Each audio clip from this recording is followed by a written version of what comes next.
Hello, and welcome to my series on cybersecurity risk management. In this episode, we're going to look at the different components that are evaluated when making a risk assessment. To perform a risk assessment, you identify and evaluate negative events that may occur in the future. These events are known as threats. There are two types of threats: non-adversarial and adversarial.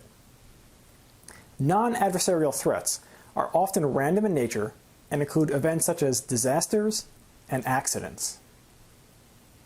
Adversarial threat events are carried out by a person or group with the intent to cause harm. Examples include data theft, denial of service attacks, and sabotage. Fundamentally, when you assess a threat to determine its risk, you do so based on two components.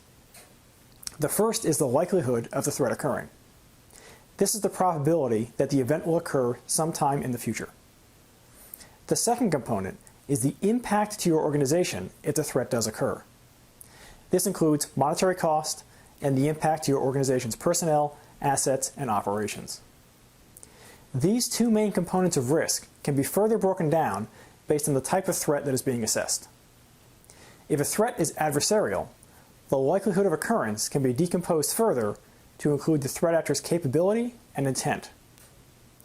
Capability refers to the threat actor's tactics, techniques, and procedures, and their ability to successfully exploit a vulnerability.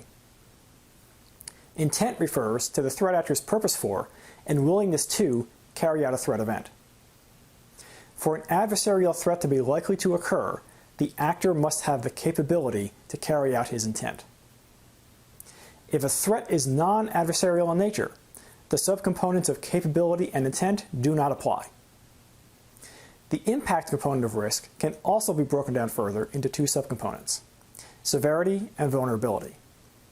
Severity describes the significance of the threat event.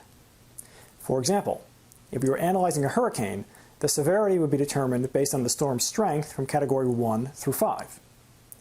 Vulnerability describes the weakness that exists that can be taken advantage of or exploited by the threat source. For example, if your office building is only built to withstand up to a category 2 hurricane, it would be vulnerable to a category 3 storms and stronger. And there you have it, the components that make up risk.